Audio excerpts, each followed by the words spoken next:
સહારો એનો લેજો કે જે તમને આગળ વધારવા ઈચ્છે, જે તમારા હોય. આપણે આપણા કરીએ પણ દુઃખમાં જ ખબર પડે આપણા કોણ.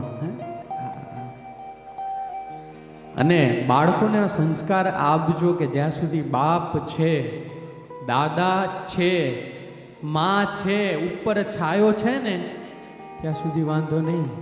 અને જો એકવાર આ દુનિયાનું અસલ સ્વરૂપ દેખાશે ને તો સહન નહીં થાય. આજે ઘણા છોકરાઓ મેં એવા જોયા છે કે ડિપ્રેશનમાં આવી જાય. નાની એવી વાત હોય, આત્મહત્યા કરી લે. આત્મહત્યા જેવું મોટું પાપ કોઈ નથી.